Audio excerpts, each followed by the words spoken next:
Hey everyone, and welcome to the Big Time Strength Podcast. I am your host, Gage Rosier. The Big Time Strength Podcast aims to be a valuable resource for all strength conditioning professionals through conversations with small school coaches who make the big time where they're at.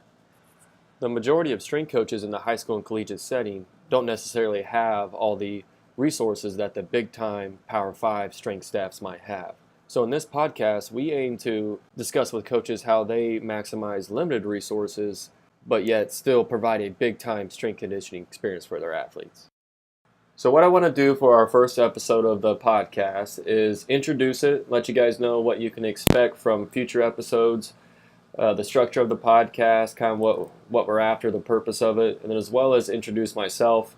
I'm going to answer some of the questions that I'll be asking our guests in future episodes, and just to give you guys a little bit of background of who I am. So to start, I'm Gage Rosier. I'm the head strength coach at William Jewell College. We are a small NCAA Division II private school in Liberty, Missouri, which is in Kansas City. And I have a beautiful wife, Ashley, and a beautiful baby boy who's turning 1 here soon, Macklin. And it's a great time. I love my job. I love strength conditioning. And I want to give back to the profession and network and learn. And that's what led to creating this podcast. So with this podcast, kind of the goal, like we said in the intro, is to discuss how coaches are maximizing limited resources, because that's the majority of us. We're working with limited resources to still provide a big-time experience for their student athletes. Also, we want to highlight coaches who are doing big things but maybe don't get notoriety because they're not at a Power 5 school. You know, no one cares. They don't have the logo with their uniform, but they're still amazing coaches and doing absolutely amazing things where they're at. They're really making the big time where they're at. And then thirdly, I like to network. I need to network more, and this is a great opportunity for me to reach out to coaches who are in a similar situation as me here at William Jewell College, with lots of athletes, limited staff, limited resources, but still want to give their student athletes a great experience. So with that, our target audience, this is going to be a great resource for everybody. Just because you're not at maybe you're in the private sector or just getting into it, it's still going to be a great resource for you. We're going to have coaches on who have a lot of great knowledge, but those guests we're going to have are going to be guys mostly from, high school or NCAA Division II or III, or maybe an FCS school, smaller FCS schools, NAIA schools, and we'll have private sector folks on as well, I'm sure, at some point. But really want to focus on guys who are really maximizing limited resources to give you guys that information and to get some cool ideas from that. So with our podcast, what we want to do is, I think there's a lot of great podcasts out there, number one, and I learned so much from them. But the questions I have as a small school head strength coach is, how do you run your department with limited staff? The X's and O's of training are great, and I get that from a lot of our podcasts, and we'll talk about some of that as well. But for me, I need to know and want to learn more about administrative type stuff. How do you maximize your resources? How do you set the culture of your department? How do you build team cohesion? How do you require additional funding? Just unique stuff like that. How do you do nutrition? Because with small school, you're asked to do that as well. So reaching out to coaches and asking them how they're doing that, I think is going to be a great learning experience for me and hopefully for you as well. So what I want to do now is just transition into, I'm going to ask myself some of the questions. This will be a great opportunity, I think, to introduce myself to you, get a little bit more of a background of who I am, and gives you an idea of some of the types of questions that we will be asking our coaches. These won't be the only questions. We'll have all kinds of questions. We've got a huge bank to where coaches can kind of nitpick and see where they can really add value to the podcast. So first off, it's not a podcast without asking their career path and background to start with. So for me, I'm young. I'm a 26-year-old head strength coach. I was very fortunate to be blessed with that opportunity. So my career path isn't too long, but I got my undergrad and graduate degrees at Northwest Missouri State University. I started there as a freshman, played football for a year, didn't like the football, loved the training, loved working with who would eventually be my mentor, Joe Quinlan, in the weight room. So football didn't work out for me. I only played for a year, kind of transitioned into more social studies in high school, trying to teach that way. And by my junior year, I was on track to be a junior high and high school basketball and football coach at my old high school, small school in Missouri, and I decided, that wasn't what I wanted to do. I wasn't ready to do that. I love training, so I looked into what do I need to do to be a strength coach, and reached out to my old strength coach, Joe Quinlan, there at Northwest, and he said, you got to intern, you got to get your master's, you got to put yourself out there. So the next day we talked, and within a week I was in there helping Joe, being an intern for him in the mornings at Northwest Missouri State. So he started me there. I graduated with my bachelor's in history, actually in May 2014, and in the summer 2014 I went intern at the University of Missouri with Pat Ivey and Josh Stoner and their football athletic performance staff, and that was a great opportunity. It really changed me as a person and as a coach, because before that I was very introverted, and still am naturally, afraid to really get outside my comfort zone, and they really challenged me to do that. So I owe a lot to that whole staff, especially Ryan Jackson and Kaylin Stitcher. They're still great resources for me, and I really appreciate all they've done for me in my career. Came back to Northwest after the internship, started my master's program, spent my first year GAing in the fitness center actually, while still interning in the weight room with Coach Quinlan. And then by my second year, I was moved into a GA, graduate assistant for Joe, in the weight room to finish out my master's. While I was a GA and intern, I ran volleyball, was eventually the head women's volleyball strength coach, head women's golf, as well as assisted with everything else. So great opportunity. I owe everything to Joe for giving me the opportunity to start with, and for promoting me to a GA and giving me the internship at Mizzou and that whole staff. So after that, I actually left grad school a month early, finished it online, and started at William Jewell College in April 2016. And again, I was very fortunate to be in this spot, to get this opportunity. I appreciate our administration for taking a chance on a young strength coach who didn't have a whole lot of experience running a department, and it's been a learning process since. So here at William Jewell College, my job description or my responsibilities, we have 20 varsity athletic teams. Around 400 athletes, and I'm in charge of all of them. So for my first year, it was just me, and I communicated to our administration that I wanted to hire a GA and explained to them why it would be a great asset to our athletic department, and they agreed. So I've been very fortunate to be able to hire a GA he started in August 2017. Is Coach Miles Clifton. He's been doing a great job for us. So he runs men's soccer and men's and women's tennis, and we'll be taking over volleyball in the fall. And all the rest of the sports are mine to program for, and we tag team for coaching wise. We have a great setup as far as weight room wise. We have great facility space is the number one thing we got going for us. We have a nice big wide open weight room. It's not huge, I guess it's about 3,000 square feet, so it's not huge, but it's nice and open. We have 10 racks, and then our doors open up into our rec center that has 3 rec basketball courts and also our game wood court. So we have all kinds of space to do our warm-ups, to do some speed work, agility work. We're very blessed with the space to do everything that we'd like to do. Limitations-wise is staff. I mean, it's me and Coach Clifton, and then we've been fortunate enough to have a few really good interns every semester. So by the time they get rolling here, by the time mid-semester, end of the semester, they're able to contribute a little bit more, besides cleaning and setup type of things. And our equipment is limited. We have the basics. There's no complaints there by any means. We can do what we want to do, but it needs replaced. A lot of stuff's broken down, and we have nothing. Another big limitation is we have nothing nutrition-wise. It's something we're working on right now, that hopefully I can discuss in future podcasts that we've implemented and getting going for our student athletes. So we're required to wear a lot of hats, but it's an awesome opportunity to learn how to run a department with limited staff, and trying to be a nutrition guy and do everything for our student athletes and give them that big time experience that they see on Twitter and Facebook and Instagram. They want that, and we try to provide that for them. So some of the administration topics I'd like to talk about, and I'll discuss a little bit what I've learned here and I'm doing myself, is first off, what's your mission statement and some of your values, both as a coach and as a department. And for us, from a more of a culture standpoint, we have kind of 7 big rocks that we look at.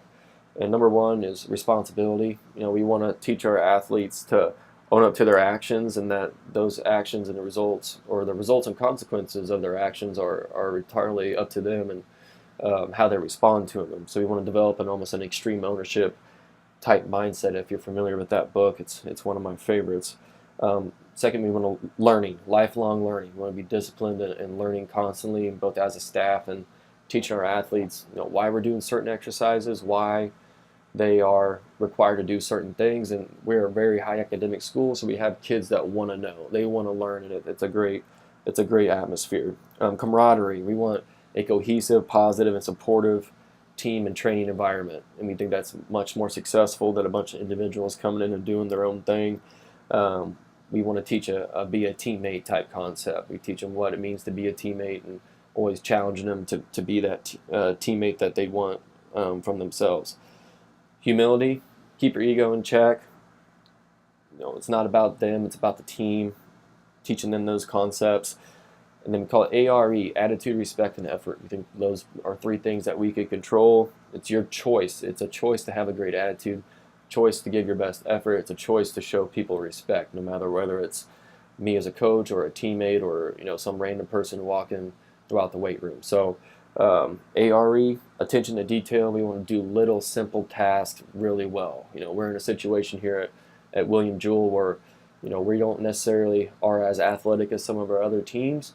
So we need to do the little things perfect. We want to be extremely disciplined in what we do.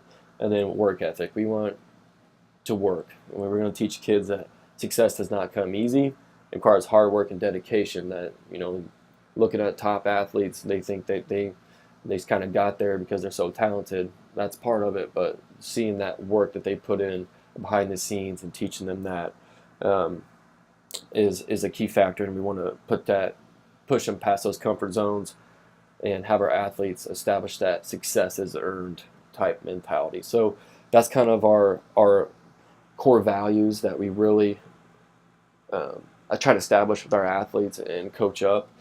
So another administration type thing we want to talk about is how do you acquire additional funding for your department? For me, the school does give me a budget, which is nice. There's a lot of coaches out there who don't have a budget. So that, for me, that covers our conferences we'll go to. They'll go to the CSCCA every year. It covers our membership to certain organizations, and it allows us to replace some of our broken equipment every year, as well as fund in a little bit more small type stuff. Med balls, bands. We're getting new clips this year. Our athletes will be excited about that, especially our females who can't get the wire clips off the bars. So little things like that our budget allows us to do. And then from there, we try to get more money. We have a golf tournament. I'm sure your athletic department has a golf tournament every year. Sign up a team, and if your team's money isn't going back to your program, I'd suggest looking into that, because that's how ours is, and it's a great opportunity for us to get an extra few $100 again to supplement our budget. And then we also sold shirts last year, so we have our Jewell Strength staff shirts that Coach Clifton and I have, and our athletes love gear, and we've had 3 or 4 ask if they could, where can I buy one of those, Coach? Well, nowhere yet, but let's take an order. We took an order, and we sold over 100 of them. So that money comes back to us and helps us telling them too that you're supporting Jewell Strength, and I'll get to buy some jump ropes or something with it. So those are our 2 big ones. There's some other great ideas out there that I'm sure other coaches can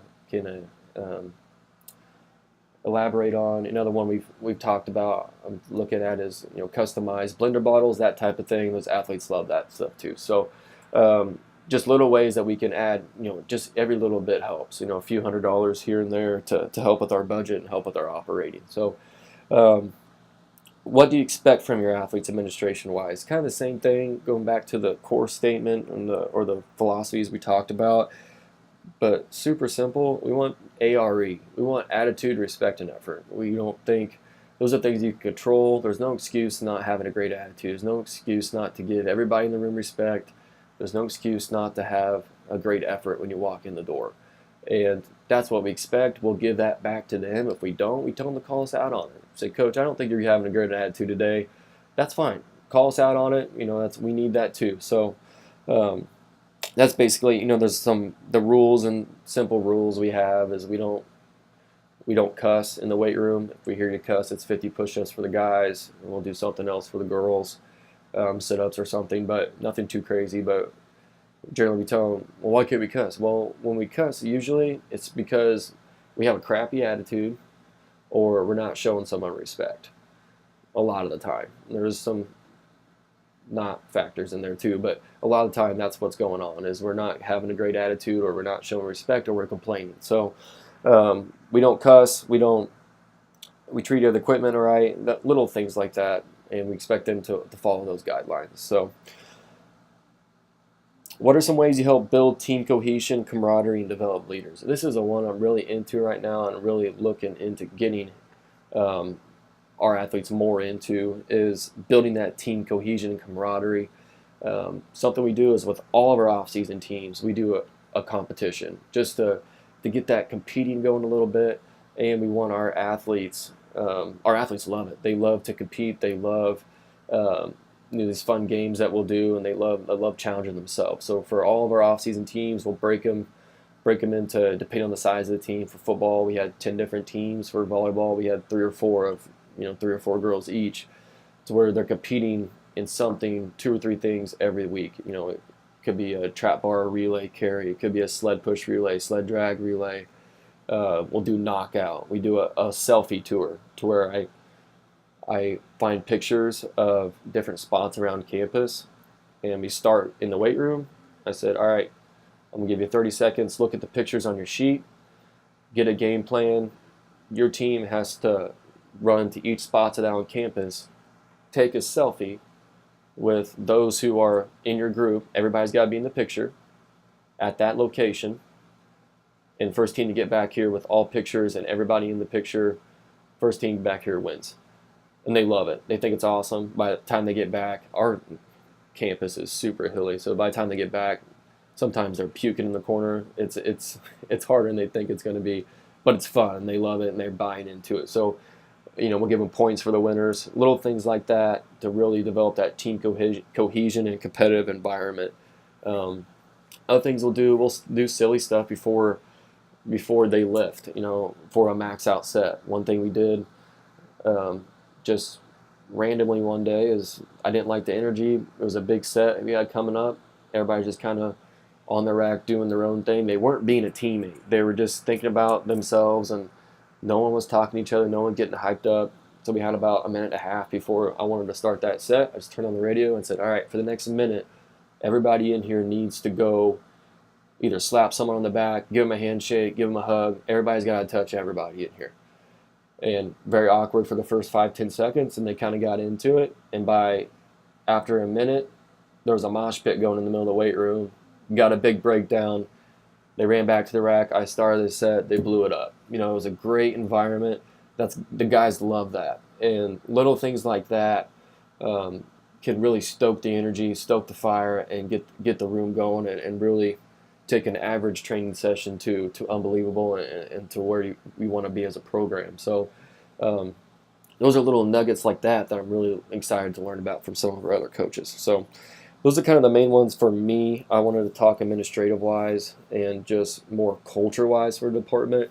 Again, there's a lot more that coaches, I'm sure, can bring in question-wise on those type of topics. And then, we want to cover the training stuff too. You want to talk about nuts and bolts of training. Everybody wants to learn that information and know it. So, for me, training philosophy-wise, again, kind of like our core values, I got some big rocks that we try to 7 big rocks that we try to implement and follow as a program and as a department. Is number 1 is safety first. We want to do no harm. We want to teach technique, obviously, spotting procedures, teaching them the correct way to spot, and then holding them to those spotting procedures. Make sure we call them being an active spotter, not being lazy.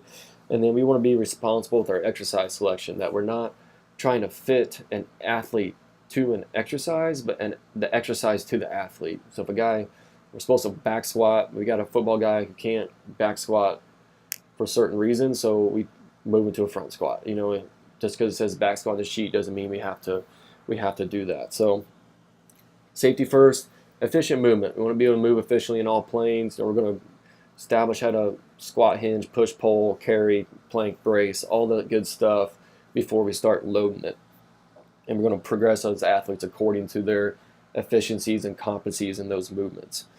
Total body strength development. Number 3, once we get them moving efficiently, we want to get them moving strong. So again, total body strength, we want to be strong in the push, in the hinge, in the push, in the pull, in the core, and be able to transverse that force through our core.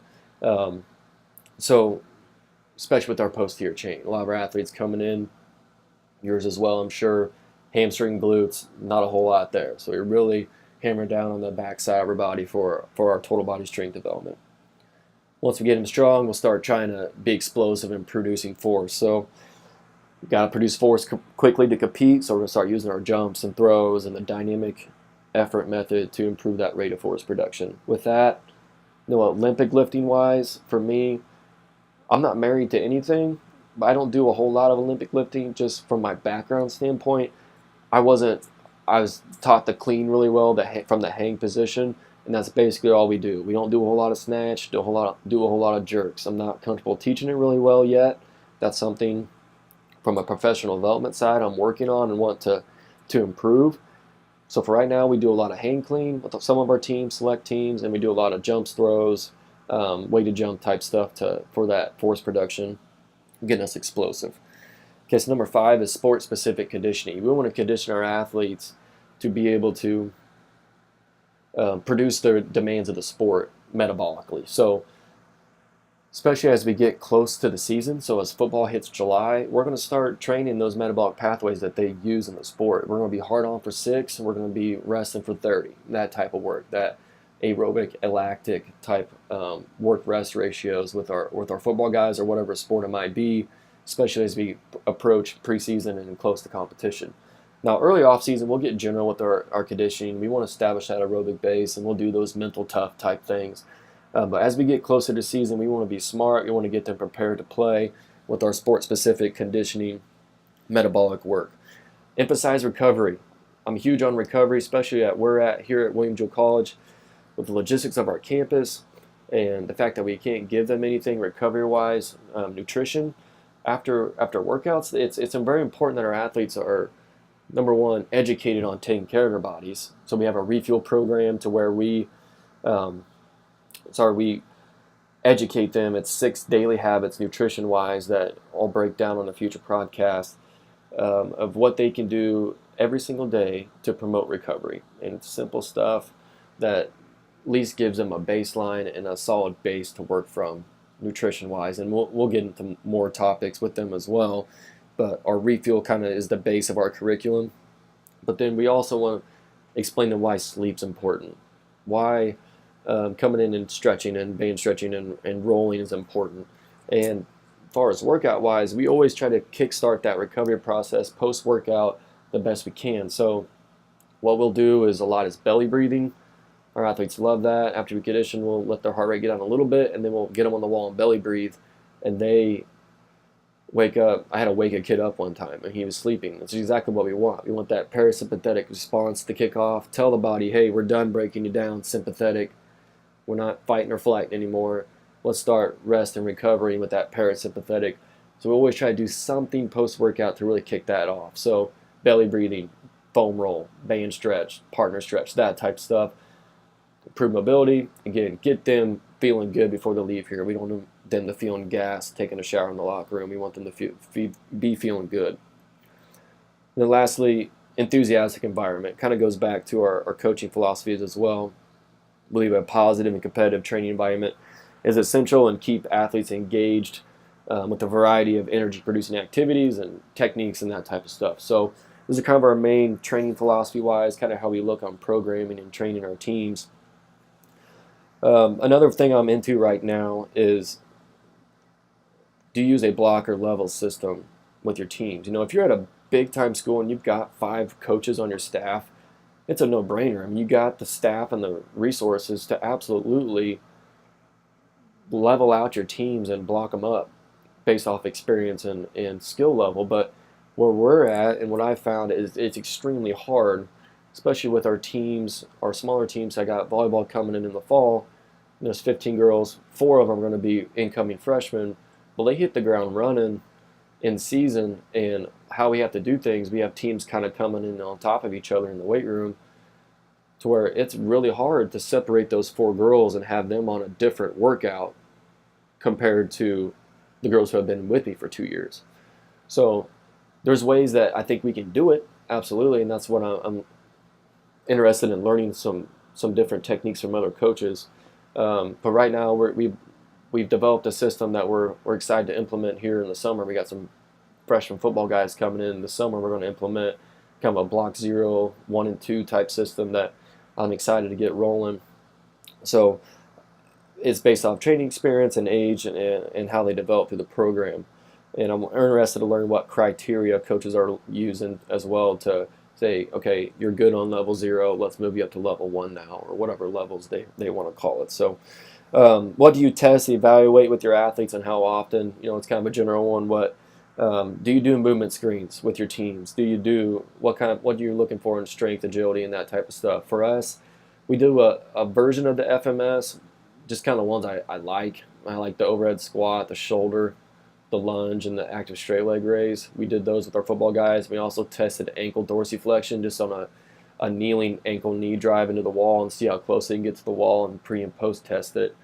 We really found some really eye-opening mobility restrictions ankle-wise with some of our athletes, especially our basketball guys. So we do a little bit of movement screen type stuff. Strength-wise, the base stuff. We go front or back squat, we'll bench. We don't test hang clean a lot with most of our teams. Again, if you read Brian Mann's stuff, if we're doing hang clean for explosive power, we really don't need to get that heavy with it. The heavier stuff, the bar speed isn't quick enough to really elicit the gains we're seeking. So we'll work heavier with it, but we like to stay in that 60 to 85% range to 80% range, and really work speed of bar with our hang cleans. You don't test that a whole lot, but I love to do the approach vert. I love the broad jump, and we'll test. Recently, we started testing a med ball throw for distance, 6 pound for the girls, 12 pound for the guys. It's just a squat throw, so we'll have it in an athletic stance, squat down, throw it out, jump, and throw it out as far as they can. And what we're also working to develop is almost like a athlete-wide department competition. So these 6 or 7 base tests that we do with pretty much all of our teams have a point scale to where we can compare athletes, and a football player can compare himself to the baseball team, to the basketball players, and they can all kind of compare each other on how they stack up in the department. So our athletes have actually asked for that a little bit. So that's something we're going to work on this summer to try to provide for them. So testing-wise, agility, we do a T-test, pro agility. I'm still working into some football conditioning stuff. As far as conditioning tests, I've used to do a 300-yard shuttle. We're not going to do that this year. We're going to do something a little bit different. Still not quite locked down on what that is yet.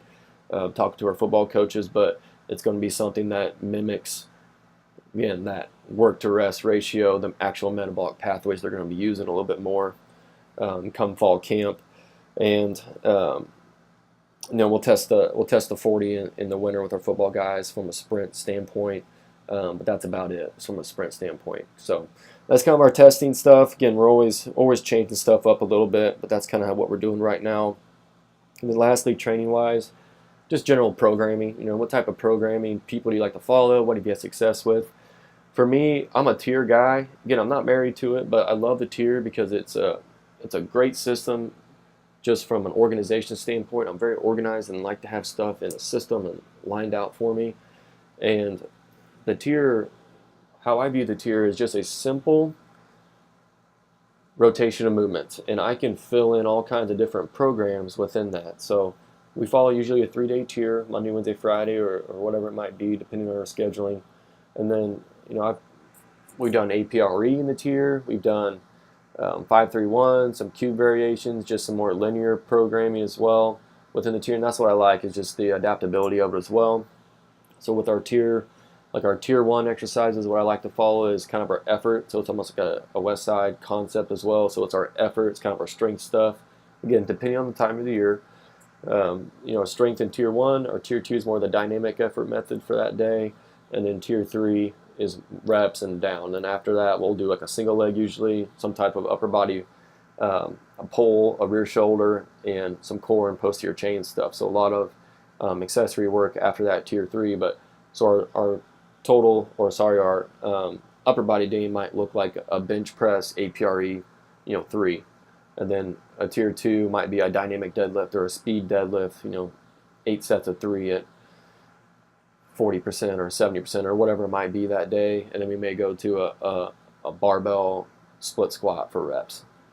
So you follow that effort dynamic rep type progression. So just an example, kind of what we use program-wise or set rep scheme-wise.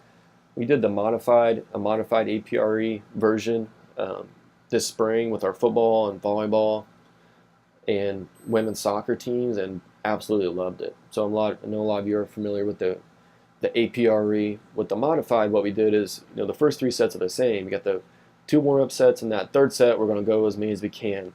But we capped it +2. So if we do APRE, if it's APRE 6 that day, we'll let them get up to 8. Because what we found, once our numbers are dialed in, we didn't have guys getting 10 or 12. Maybe just be the athletes we have, or I don't know what others have found, but we capped them +2. So, and if it was obvious they could have got 10, 12 more, then we'll bump up the next set. But generally, say if it's APRE 6, what we'll do is let them go +2, and then we're actually going to do a 4th and a 5th set, and we're going to keep the same weight. So if I use 200 pounds on the 3rd set and I got 8 reps, we're going to drop 2 reps in the next 2 sets and keep the same weight. So 4th set, I'm going to do 200 pounds for 6. Last set, 200 pounds for 4. So it's an 8-6-4 concept.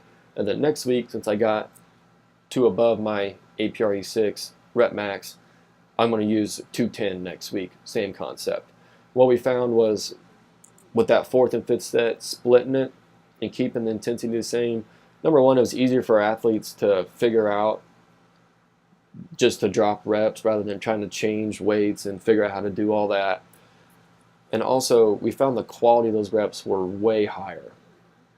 Because with the regular APRE, with us anyway, that 4th set was just burying guys and started to look super ugly, and it was hard to manage with 20 guys in there doing it and 2 coaches to try to cut guys off before it got too ugly.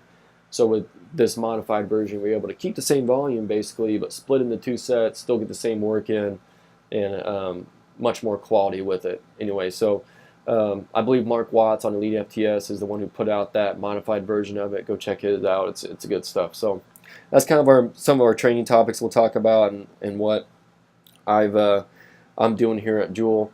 And how I want to finish the podcast, like I said earlier, it wouldn't be a podcast if you don't start with the personal intro. Well, it wouldn't be a podcast if you don't finish with a lightning round or something like that too. So I'm going to call it the Quick 5. So number 1, I got favorite office snack, PB&J. I'm sure that's 90% of people's, but I eat PB&J like it's my job.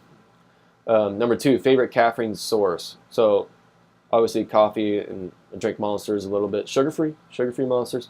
But another caffeine source we use is actually my wife and I created. It's called Go-Go Juice. And what it is the Crystal Light caffeine with caffeine packets, and then the Mio Energy caffeine liquid.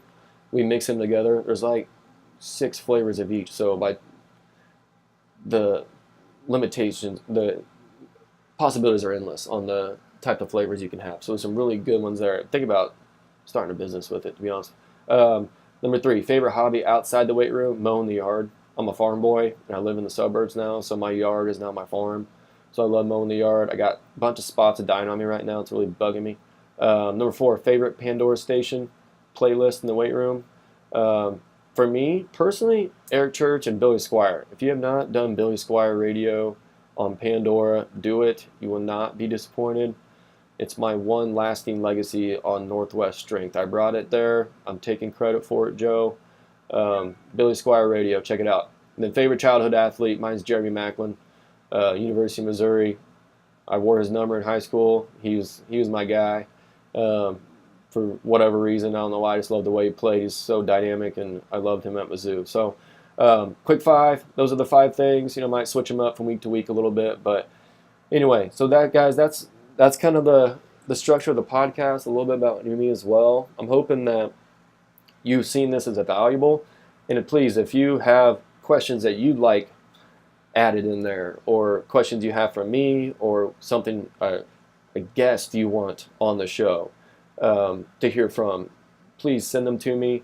My contact info will be linked up to this, so please send those to me. Oh, another question I'm going to ask is, give me a guy you think who's doing a great job at a small school that people don't know about. And for me, there's a few. Number 1, Preston Peterson's up at Mount Vernon, Iowa, a 3A school.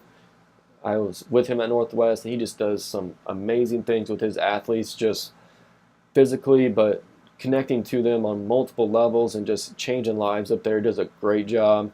Again, Mount Vernon High School, Preston Peterson. Jake Niederman, who's at Elon now, who has been at Luther College, a D3 school, ahead there, has recently been at Harvard, so he's been kind of in the spectrum of things, doing some great things as well. There's a bunch of coaches out there, but those are 2 off the top of my head right now. So, guys, I hope you enjoyed this. I'm hoping to get this out every week. Can't promise it, but I'll do my best to get a lot of good resources out to you. And again, if you have coaches you want on the show, or questions or anything, and any type of feedback, if you think I suck, tell me, please. I want to learn. So, thanks, guys. Hope you enjoyed it. We will see you next time.